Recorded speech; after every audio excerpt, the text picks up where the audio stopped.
ప్రార్థన చేస్తున్నాడు. జోనా 2:7 కూపంలో నుండి నా ప్రాణము నాలో మూర్ఛిల్లగా నేను యెహోవాను జ్ఞాపకము చేసుకొంటిని.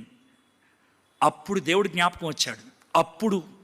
అప్పుడు దేవుడు జ్ఞాపకం వచ్చాడు. My friends, when you receive the message from God, you must remember your past. You receive the message from God, you remember the past.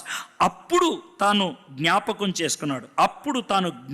చేసుకొని ఆ వార్నింగ్ తను తీసుకోవడానికి ఇష్టపడి, ప్రభా నన్ను క్షమించవా, ప్రభా నీ పరిశుద్ధ ఆలయం చుట్టూ నేను తిరుగుతున్నాను, నాకు ఒక్కసారి ఛాన్స్ ఇవ్వవా, బతకాలనేటువంటి ఆశ అప్పుడు పుట్టింది.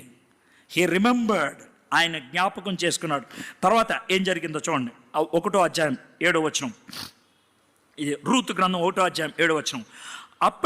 అప్పుడు ఆమె ఉన్న స్థలము నుండి ఆమెతో కూడా ఆమె 2 కోడండును బయలుదేరి యూదా దేశమునకు తిరిగి పోవాలని మార్గమున వెళ్ళుచుండగా. ఎఫెసీ పత్రిక సంఘానికి ఉత్తరం రాస్తూ, remember, repent and go back to your old అని అంటున్నాడు. ఈ గో బ్యాక్ అనే దాంట్లో మళ్ళీ గతాన్ని ఆలోచించడంలో it gives you lot of pain చాలా మంచిదండి. It's very good. ఎందుకో తెలుసా, ఒకవేళ పెయిన్ గనక లేకపోతే ఏమవుతుందో మీకు చెప్తాను. 2 2 4, 2 3 6, 2 4 8, 2 5 2 5 2 5 అన్నప్పుడు పటా కొట్టినాడిని నవ్వితే మీకేమొస్తుంది? ఈడు అసలు మనిషేనా? కొడితే నవ్వుతున్నాడు ఏంటి? When God creates pain in your life so that pain can bring to your memories your past. ఆ మెమరీస్ రాకపోతే, ఆ పెయిన్ ఫీల్ అవ్వకపోతే దేవుడు ఫ్రస్ట్రేషన్ ఎంత భయంకరంగా ఉంటుందో తెలుసా?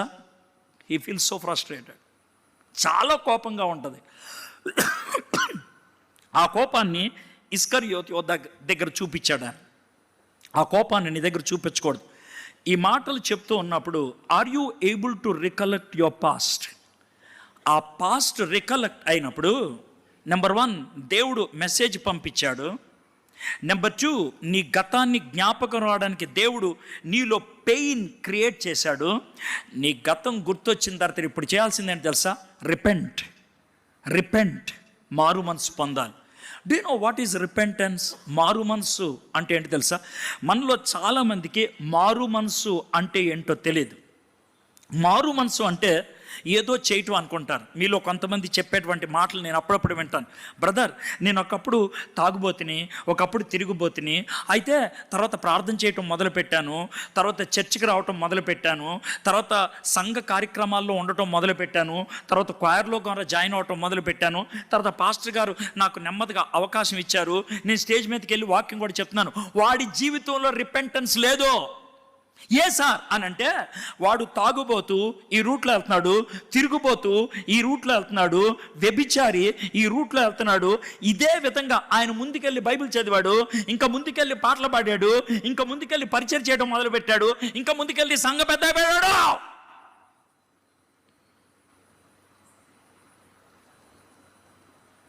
He did not change his direction. Repent అంటే అర్థం ఏంటి తెలుసా?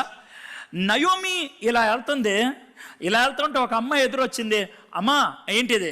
బెత్లెహేంలో పరిస్థితులు బాగున్నాయి, అవునా నేను వచ్చేస్తా అని రైట్ అబౌట్ టర్న్ తీసుకుందే, అది రిపెంటెన్స్. ఆ టర్నింగ్ అనేది నీ లైఫ్లో లేకపోతే, నీకు రిపెంటెన్స్ ఎలా ఉన్నప్పుడు? ఓ ప్రముఖ సినిమా యాక్ట్రెస్, పేరు చెప్తుందండి, ఆమె సాక్ష్యం చెప్తా ఉంది. ఆవిడ సాక్ష్యం తర్వాత నేను వాక్యం చెప్పాలి. ఆవిడ చాలా స్ట్రిక్ట్ ఇన్స్ట్రక్షన్ ఇచ్చిందంట, ఎడ్వర్డ్ గారిని నేను సాక్ష్యం ముగించేదాకా తీసుకురావద్దని. ఆవిడ చెప్పిందంట. నేను అయినా వచ్చి దొంగలా కూర్చున్నాను ఆడియన్స్లో, ఆవిడకి తెలియదు. రెచ్చిపోయి సాక్ష్యం చెప్పేసింది ఆవిడ, రెచ్చిపోయి సాక్ష్యం అయిపోయింది. ఆ తర్వాత నేను ఆవిడ గురించి ఏం మాట్లాడదలుచుకోలేదు, టైం వేస్ట్ అనుకున్నాను. ఆవిడని కరెక్ట్ కూడా చేయదలుచుకోలేదు, నేను వాక్యం చెప్పేశాను. కానీ లోన మాత్రం కొత్తలాడుతుంది. ప్రభువుని అడిగాను, నువ్వు అనవసరంగా ఆ గురించి మాట్లాడి నీకు ఇచ్చిన టైంని వేస్ట్ చేసుకోవద్దు, అది డిలీట్ చేసిన వాక్యం చెప్పి అన్నట్లు నా థాట్ ఇచ్చాడు. అలాగే వాక్యం చెప్పేశాను. ప్రభు మరి ఆవిడికి ఎలా చెప్పాలంటే నేను చెప్తానులే, నీకెందుకు టెన్షన్ పడకన్నట్లే థాట్ ఇచ్చాడు. అయిపోయింది. నేను ట్రైన్ ఎక్కాను, అదే ట్రైన్లో ఉంది ఆవిడే.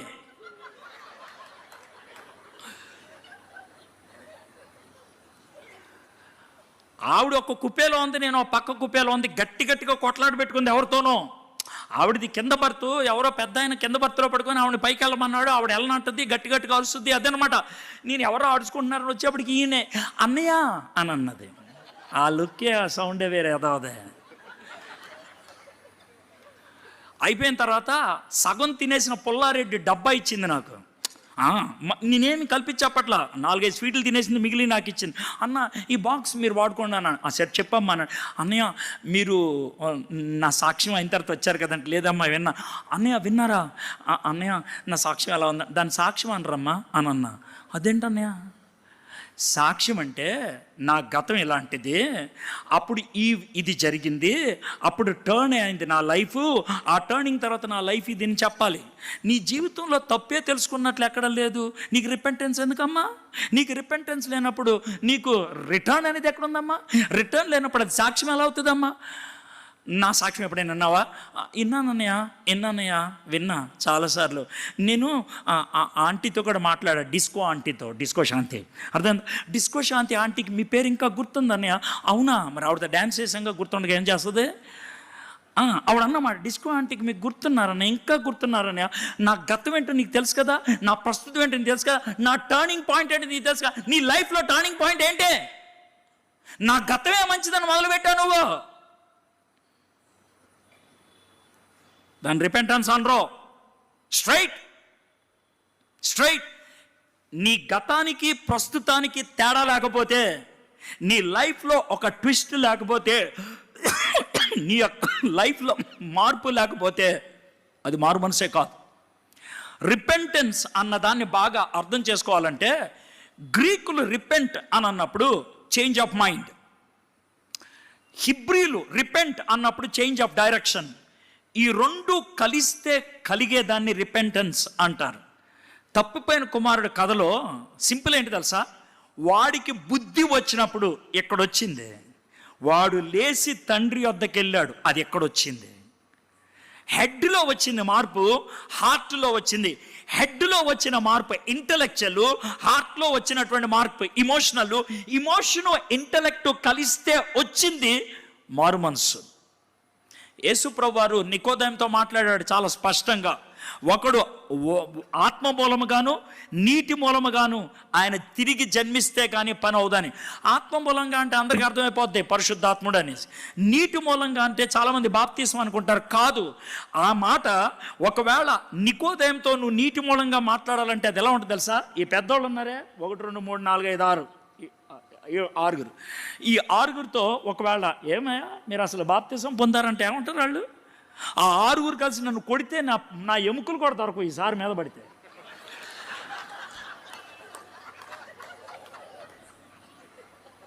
నా ప్రశ్న అడగొచ్చండి నేను, మీరు బాప్తిసం పొందారా అని అనొచ్చా సార్? నికోదేముని యేసు ప్రభువు వారు బాప్తిసం పొందమంటే జరిగేది అదే. ఆయనకి బాప్తిసం పెద్ద ఇష్యూ కాదు, ఆయన బాప్తిసం ఇచ్చే స్థాయిలో ఉన్నటువంటి మనిషి. ఆయన నీటి మూలంగా అన్నప్పుడు నీటిని బైబిల్లో చాలా సందర్భాల్లో వాక్యము అన్నదానికి ఉపయోగించారు. కాబట్టి వాక్యమును బట్టి నీలో మార్పు కలగాలి, పరిశుద్ధాత్మని బట్టి మార్పు కలగాలి. What is that? ఇప్పుడు నేను వాక్యాన్ని బోధిస్తున్నాను, ఈ వాక్యాన్ని this is the word of God. ఈ వాక్యాన్ని బోధిస్తున్నప్పుడు పరిశుద్ధాత్ముడు ఆ వాక్యాన్ని తీసుకొని నీ హృదయం మీద పనిచేయడం మొదలు పెడతాడు. He works on your heart, he works on your mind, he works on your soul. ఆ పరిశుద్ధాత్మని యొక్క క్రియకు, ఆ పరిశుద్ధాత్మని యొక్క కార్యానికి నువ్వు రెస్పాండ్ అవుతూ I need to come to Jesus అని అనుకుంటే, ఆ విధంగా ప్రార్థన చేయటం మొదలు పెడితే దట్ ఈస్ కాల్డ్ రిపెంటెన్స్. అది మారు మనసు. రిపెంటెన్స్ ఇక్కడ కలిగేది కాదు. సార్ రేపు నుంచి బైబిల్ చదువుతా, అది రిఫర్మేషన్, దిద్దుబాటు. రిపెంటెన్స్ కాదు. రేపు నుంచి నేను ప్రార్థన చేస్తా, అది రిపెంటెన్స్ కాదు, అది దిద్దుబాటు. రిపెంటెన్స్ అంటే ఇది మానేస్తా, ఇది వదులుకుంటా, నేను దేవుణ్ణి హర్ట్ చేశాను, ఒప్పుకుంటా ఆయన దగ్గరికి వెళ్ళి, ఐ హావ్ హర్ట్ గాడ్. దేవుణ్ణి నేను దుఃఖపెట్టాను, నేను దేవుణ్ణి when he came to senses, అతనికి బుద్ధి వచ్చినప్పుడు ఆయనకు అర్థమైంది ఏంటి తెలుసా, నేను మా డాడీ దగ్గర నుంచి బయటికి ఆస్తి తీసుకొని రావటం కాదు బాధ, నువ్వు నా తండ్రివి కాదు, నేను నీ కొడుకుని కాదు, గెట్ ఆఫ్ అని అన్నానే. I have hurt my daddy. మా డాడీని నేను బాధ పెట్టాను, మా డాడీని నేను హర్ట్ చేశాను నేను. నువ్వు పాపం చేసినప్పుడు పరిశుద్ధాత్ముడు నీలో ఏడ్చాడు, నువ్వు పాపం చేసినప్పుడు తండ్రి కుడి పార్శ్వాన కూర్చున్నటువంటి యేసయ్య ఏడ్చాడు. He wept. నిన్ను దుఃఖపెట్టాను ప్రభా నేను పాపం చేసి. That is realisation, that is repentance. అతను తండ్రి దగ్గరికి పరిగెత్తుకుంటా వచ్చి తండ్రి మీద పడి కౌగిలించుకొని మాట్లాడుతూ ఏమన్నాడు తెలుసా, డాడీ, అసలు ఎంత ఖతర్నాక్ డైలాగో, డాడీ నీ కొడుకును అనిపించుకోవడానికి నేను యోగ్యుని కాదు. డాడీ అంటాడు, కొడుకును అనిపించుకోవడానికి యోగ్యుని కాదు అంటాడు. ఏంద్రా భయ్ నువ్వు మాట్లాడేది. వెళ్ళిపోయేటప్పుడు డాడీ నువ్వు నాకు డాడీవే కాదని వెళ్ళిపోయాడు ముందు, ఇప్పుడు వెనక్కి వచ్చి డాడీ నేను నీ కొడుకునే కాదంటాడు. ఏంద్రా నీకు అర్థం కావట్లేదు. డాడీ నేను నీ కొడుకునే కాదు, నీకును పరలోకంలో ఉన్నటువంటి తండ్రికి వ్యతిరేకంగా పాపం చేశాను. Every sin is sin against God. నీ భార్యను కొట్టావా, నీ భార్యను తిట్టావా, నీ కొడుకుని కూతుర్ని అబ్యూస్ చేసావా, నీ భర్తని మోసం చేసావా, మమ్మీ డాడీని ఏడిపించావా, మమ్మీ డాడీకి బాధ కలిగించే పని చేసావా. You have committed sin with two people. ఎవరు? మీ మమ్మీ డాడీకే దేవుడికే. తప్పిపోయిన కుమారుడు ఆ విషయాన్ని రియలైజ్ అయ్యాడు. డాడీ నేను నీకు పరలోకంలో ఉన్నటువంటి తండ్రికి విరోధంగా పాపం చేశాను. నయోమి ఆ విధంగా రియలైజ్ అయింది. మొదటిది విన్నది, రెండోది విడిచిపెట్టింది. Do you know the most difficult thing ఏంటి తెలుసా? విడిచిపెట్టడం.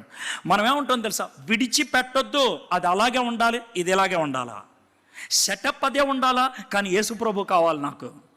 కొంతమంది ఉన్నారు ఇక్కడ కూర్చున్న వాళ్ళు, సెకండ్ సెటప్ ఉన్నవాళ్ళు.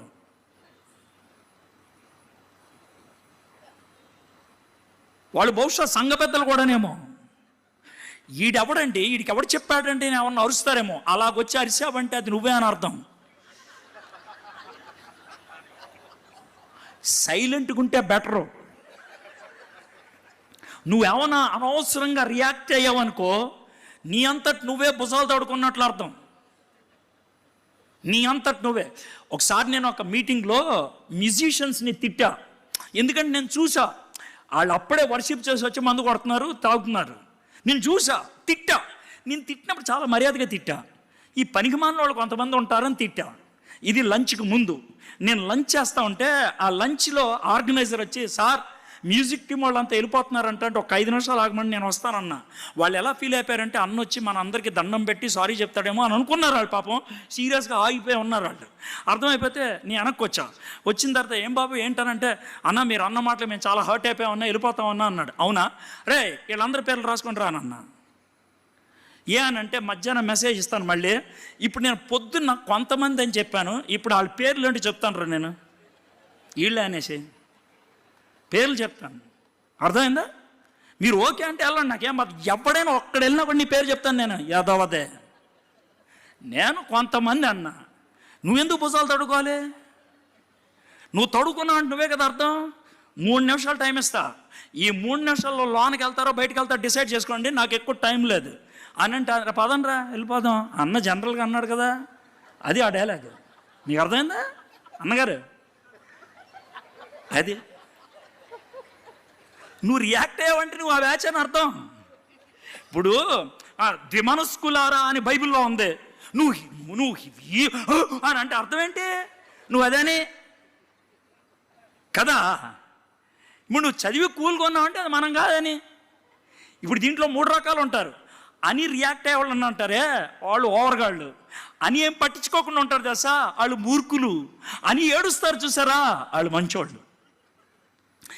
కొన్నిసార్లు నేను ఎమోషనల్గా వాక్యం చెప్తాను కదా, నాకు విపరీతంగా కోపం వచ్చేది ఏంటి తెలుసా, అన్న బాగా చెప్పావు అన్న మెసేజ్, పడబడ కొట్టాలనిపిస్తుందండి. అరే నీ మార్కుల కోసం అలా నేను ప్రసంగం చేసింది, నువ్వేమన్నా నా లెక్చరర్వా టీచర్వా, నువ్వు మార్కులు వేస్తే థ్యాంక్ యూ బ్రదర్ ఏ అంటావా ఏ+ అంటావా, దానికోసం నేను ప్రసంగం చేసింది. నువ్వు కామూష్ వెళ్ళిపోతే నాకు హ్యాపీ. వచ్చి సైలెంట్గా నా పక్కన నుంచి ఉంటే హ్యాపీ, వచ్చి నువ్వు కూడా నీ పాపాన్ని నా దగ్గర ఒప్పుకుంటే ఇంకా హ్యాపీ. వచ్చి బాగా చెప్పామంటే పెచ్చ కోపం వస్తుంది. ఈ ప్రసంగం నీ దగ్గర నుంచి అప్రిసియేషన్ కోసం కాదు. కాబట్టి దీంతో అర్థమైపోవాలి, ఈ మెసేజ్ అయిన తర్వాత ఆ పని మాత్రం ఎవడు చేయొద్దు. మీకు అర్థమైంది కదా? You don't do that. This is for that. విడిచిపెట్టారు. మోయాబులో 10 ఏళ్ళు ఉండిపోయింది.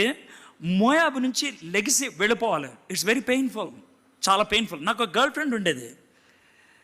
నేను మారుమనసు పొందిన తర్వాత కూడా కొంతకాలం మెయింటైన్ చేశాను. ఏమనంటే గర్ల్ ఫ్రెండ్ మన choir member is very difficult. To leave is very difficult. అదేదైనా అవ్వచ్చు. It can be a habit, it can be a relationship or anything. To leave is very difficult. To leave is very tough. మోయాబుని విడిచిపెట్టడం చాలా కష్టం. ఈ రాత్రి ఇక్కడ కూర్చున్నటువంటి మీలో కొంతమంది ఇదే టఫ్గా ఫీల్ అవుతారు. ఏంటి తెలుసా? వదిలిపెట్టేయాలా? Can I live without it? అది లేకుండా నేను ఉండగలనా? That is your question. నువ్వు విడిచిపెడితే పట్టుకునే పని ఆయిందే. నువ్వు విడిచిపెడితే పట్టుకునే పని ఆయిందే. నువ్వు విడిచిపెట్టకపోతే ఆయన నీ దగ్గరకు రాడైనా. హి వోంట్. తప్పిపోయిన కుమారుడు పందులు పొట్టు, ఆ పందులు విడిచిపెడుతున్నప్పుడు ప్రాబబ్లీ ఇలా చూసి నడుచుకుంటూ వెళ్ళిపోయాడేమో. I know it's a very painful thing. Naomi, Ruth, Orpah వెళ్ళిపోదాం అనుకుని విడిచి వెళ్ళాను. నెక్స్ట్ వర్డ్ వెళ్ళాను. ఆ వెళ్ళక ముందు ఒక్క నిమిషం ఆగవా? అయ్యా ఎలిమెలక్ వెళ్తున్నానే. షీ మైట్ హావ్ సెడ్, అయ్యా మహలోనికిలోను మళ్ళీ వస్తాను, లేదా నాకు తెలియదయా, వెళ్తున్నానే. It's very painful, it's very painful. అది విడిచిపెట్టకపోతే వెళ్ళలేరు. సింపుల్ ఎగ్జాంపుల్ చెప్తాను, విడిచిపెట్టి వెళ్ళటం అంటే దెన్ ఐ విల్ కంక్లూడ్. నేను నాగాలాండ్ చాలాసార్లు వెళ్ళా. అయితే ఒకసారి వెళ్తే ఇంసు ఆడి పేరు, నా దోస్త్. అరే నువ్వు కోతి ఎప్పుడైనా తిన్నావా అని అడిగాడు. తిన్నాను రా 2 సార్లు అన్నా. అట్లా కాదురా, ఫ్రెష్ కోతిని తిన్నావా అన్నాడు. అది ఎక్కడ దొరుకుద్దిరా అన్నాడు. ఇప్పుడు వెళ్ళి తెచ్చుకుందాం అన్నాడు. నేనేమనుకున్నాను, కోతుల మార్కెట్ ఏమన్నా ఉంటే మీరు వెళ్ళి తీసుకొస్తాడేమో అనుకున్నా. పదరా మనం వెళ్దాం అన్నాడు. అంటే సరే అన్నాడు. వెళ్ళి వచ్చేటప్పుడు తట్ట తీసుకొచ్చాడు. ఇది కోళ్ళు కప్పెడతారే తట్ట, అది తెచ్చాడు. ఇది ఎందుకు తెస్తున్నాడు తెలియదు. తర్వాత ఏమో ఈ మన శనక్కాయలు ఉంటాయి కదా, పల్లీలు తీసుకొచ్చాడు, ఉడకబెట్టిన పల్లీలు. ఏంట్రా అంటే తింటానికి అన్నాడు. ఓహో ఆడికి వెళ్ళి తింటా ఉంటే కోతులు వస్తాయేమో అనుకున్నా. ఆడు తీసుకెళ్ళాడు. 2-3 పల్లీలు తింటూ ఆ పల్లీలు బౌల్ అక్కడ పెట్టాడు. పెడితే ఒక కోతి వచ్చింది, చెట్టు మీద ఉంది. కొంచెం ముందుకెళ్తే పరిగెట్టుకుంటూ వచ్చింది. ఒక పల్లీ తీసుకొని ఇచ్చాడు. తీసుకొని ఇచ్చి కోతిని తరివేశాడు, వెళ్ళిపోయింది. ఇప్పుడు పల్లీలు ఉన్నటువంటి ఆ బౌల్ మీద ఆ కోడి తట్ట ఉంటుందే, అది పెట్టి ఒక పెద్ద స్టోన్ పెట్టాడు దాని మీద. చెట్టానికి వాళ్ళు కూర్చొని 4 పల్లీలు తెచ్చాడు. నాకు 2, ఆడు 2 తింటా ఉన్నాం. ఈలోగా మళ్ళీ కోతి వచ్చింది. వచ్చి ఆ తట్ట చుట్టూ 2-3 సార్లు తిరిగింది. దానికి ఆకల, అందుకే చెయ్యి ఇలా లోన పెట్టింది. ఇన్ని పల్లీలు తీసుకుంది, ఇలా లాగింది. దానికి హోల్ చిన్నగా ఉంటుంది కదా, రావట్లే వెనక్కి. అది ముందుకి వెనక్కి అంటుంది. మనోడు సరదాగా అయ్యాలు వేసుకుంటే వెళ్ళి కోతిని పట్టుకున్నాడు. Please listen to me. అరే కోతిని పట్టుకోవడం అంత ఈజీయా అని అడిగితే, మరి దాని కోరిక అలాంటిది అని అన్నాడు. ఏంట్రా దాని కోరిక అంటే, ఈ యదవది పోతే పని జీవితంలో పల్లి తిని చచ్చిపోవాలనుకుంటుందా ఈ కోతి. మనం కూడా అంతే గలీజ్గాళంరా అన్నాడు. అనంటే కొన్నిసార్లు మనం కొన్నిని పట్టుకుంటే దేవుడు దాన్ని వదిలేరా అంటే, వదిలేసేదేంటి, ఇదే నా జీవితం అని అంటాడు. నువ్వే నా ప్రాణం, నువ్వే నా జీవితం. ఎప్పుడైనా డైలాగ్ అన్నారా? వదలరా అంటే వదలరాళ్ళు. They don't leave. When you don't leave, you cannot move. నువ్వు మూవ్ అవ్వాలంటే దాన్ని వదిలేయాలి. ఆ కోతి బతకాలంటే ఆ పల్లీని వదిలేస్తే చెయ్యి బయటకు వచ్చి ఉండేది. It did not do that. అది బుర్రలేని కోతి. బుర్రన్న నువ్వు ఆ కోతిలాగా బిహేవ్ చేస్తే నేనేమనాలా? You have to leave. Moab విడిచింది, బెత్లెహేమునకు వెళ్ళటానికి ఇష్టపడింది ఆమె. That is very bold decision. అయితే ఆమెకి నయోమి బెత్లెహేం వెళ్తే ఆమెకి వెల్కమ్ ఏమైనా ఉంటుందా? ఏం ఉండదు. 2 ఎకరాల పొలం ఉంది, అది ఉంటుందో లేదో తెలియదు. ఓ చిన్న గుడిసి ఉండేది, అది ఉంటుందో లేదో తెలియదు. But she was bold enough to walk back. I don't care. God is asking me to come to him. I will come back to him. ఈ రాత్రి దేవుడు నిన్ను అడుగుతున్నాడు, క్యాన్ యూ కమ్ బ్యాక్? తిరిగి వస్తావా? Can you come back? Naomi rock బాటంకి వెళ్ళింది, మాట విన్నది, విడిచిపెట్టింది, వెళ్ళింది. ఈరోజు దేవుడు నీకు మాట ఇచ్చాడు, విడిచిపెట్టడానికి ఇష్టపడుతున్నావా? తిరిగి వెళ్ళటానికి ఇష్టపడుతున్నావా? సీరియస్గా ఆలోచించు. 2 ఇలస్ట్రేషన్స్ చెప్పి ఐ వాంట్ టు కంక్లూడ్, నేను ముగిస్తాను. ఇలస్ట్రేషన్ నెంబర్ 1 చాలా సీరియస్. డిఎల్ మూడీ ఒకసారి షికాగోలో, ఇప్పుడు లాస్ ఏంజల్స్లో ఫైర్ వచ్చింది, అప్పుడు షికాగోలో జరిగినటువంటి విషయం. ఒక స్ట్రీట్కి వెళ్ళి ఆయన వాక్యం చెప్పాడంట. ఒక 70 మంది వచ్చారు, 73 ఆయన ఎగ్జాక్ట్గా చెప్పింది. 73 పీపుల్ వార్ సిట్టింగ్. చాలా తాగుబోతులు. వాక్యం చెప్పాడు, పరిశుద్ధాత్ముడు అన్నాడంట ఆల్టర్ కాల్ ఇవ్వని. వీళ్ళంతా తాగుబోతులు ప్రభా, వాళ్ళు ఒకలాంటి మూవ్లో ఉన్నారు, వాళ్ళు ఆల్టర్ కాల్కి రెస్పాండ్ అవ్వరేమో, రెస్పాండ్ అయినా కూడా సరైనది కాదేమో అని తనలో తాను ఆర్గ్యూ చేసుకొని ప్రేయర్ చేసి వెళ్ళిపోయాడంట. వెళ్ళిపోయి ఇంటికి వెళ్ళి భోంచేసి పడుకున్నాడు. పడుకున్న ఒక 10 నిమిషాలకి మెలకు వచ్చింది. ఎందుకంటే బయట బాగా అరుపులు వినిపిస్తున్నాయి. ఒక పర్టికులర్ సైడ్లో పెద్ద వెలుగు కనబడుతుందంట. ఏంటా అని కిటికీ చూస్తే మంటలు కనబడుతున్నాయి. పరిగెత్తుకుంటా వెళ్ళాడు. అదే వీధిలో ఆయన వాక్యం చెప్పాడు. ఆ వీధిలో ఆ రాత్రి 48 మంది చచ్చిపోయారు. 48 పీపుల్ డైడ్. తాను ఎంక్వైర్ చేసుకుంటే ఆ 48 మంది తాను వాక్యం బోధించినటువంటి ఆ మీటింగ్కి వచ్చినటువంటి వాళ్ళు అందరూ కూడా చచ్చిపోయారు. బతుకున్న మిగిలిన వాళ్ళని అడిగాడంట, ఆ 40 మంది చచ్చిపోయారంటే, సార్ మీరు వాక్యం చెప్పినప్పుడు మేము రెస్పాండ్ అవుదాం అనుకున్నాం సార్ మేము రెస్పాండ్ అవుదాం అనుకొని. చచ్చిపోయేదాకా డిఎల్ మూడీ ఎప్పుడు కూడా రిగ్రెట్ అయ్యేవాడంట. చచ్చిపోయేదాకా డిఎల్ మూడీ ఎప్పుడు కూడా కన్ఫెస్ చేస్తూ ఉండేవాడంట, ప్రభా ఆ రోజు నేను ఆల్టర్ కాల్ ఇచ్చినట్లయితే ఆ 40 మంది రెస్పాండ్ అయ్యేవాళ్ళేమో ప్రభా, ఇట్ ఈస్ మై మిస్టేక్. ఈ రాత్రి నేను కాల్ ఇస్తాను, నేను ఐఎమ్ గోయింగ్ టు గివ్. ఒకవేళ ఎవ్వరు లగోపోయినా నాకు పర్వాలేదు, మీరందరూ లేచినా కూడా పర్లేదు. I want to give because there is an instruction from within. I need to do it. నేను చేయాలి కాబట్టి. Second illustration, with it I will close. ఒక ఫ్రెండ్స్ పేర్ చాలా కాలం తర్వాత కలుసుకున్నారంట. ఒక అతను చాలా రిచ్ అయ్యాడు, ఒక అతను చాలా పూర్గా ఉన్నాడు. హోటల్లో కలిశారు. ఏమ్రా అంత మంచి డ్రెస్ వేసుకొచ్చావంటే, యా నా బిజినెస్ ఇలా ఉంటుంది అది ఇది అన్నాడు. ఇద్దరు కలిసి బ్రేక్ఫాస్ట్ చేశారు. ఆ తర్వాత ఈ రిచ్ ఫెలో తన పాకెట్లోంచి వ్యాలెట్ తీసి నేను బిల్ కడతానన్నాడు. కట్టేశాడు. వ్యాలెట్ తీస్తున్నప్పుడు తనకు ఒక చిన్న పిస్టల్ ఉందంట, అది కూడా తీశాడు. ఏంట్రా ఈ పిస్టల్ అంటే, నాకు చాలా ధనం ఉంటుంది కదా, నాకు సెల్ఫ్ ప్రొటెక్షన్ కోసం ఈ పిస్టల్ని గవర్నమెంట్ పర్మిట్ చేసిందిరా అన్నాడంట. ఓకే అని అన్నాడు. వాడు వాలెట్ పిస్టల్ 2 కలిపి పట్టుకొని మళ్ళీ తిరిగి లోన పెడదాం అనుకున్నప్పుడు తన ఫింగర్ బై మిస్టేక్ ట్రిగర్కి టచ్ అయిందంట. చాలా సెన్సిటివ్గా ఉంటుందంట ఆ ట్రిగర్. దాంట్లో బుల్లెట్ బయటకు వచ్చింది. ఎదుట ఉన్నటువంటి ఆ ఫ్రెండ్ గుండెల్లో గుచ్చుకుంది. ఆడి కింద పడిపోయి చచ్చిపోయాడు. He was shocked. పోలీసులు వచ్చారు, ఆయన పట్టుకొని వెళ్ళిపోయారు. 3 days తర్వాత ఆయన్ని నుంచోబెట్టారు కోర్టులో.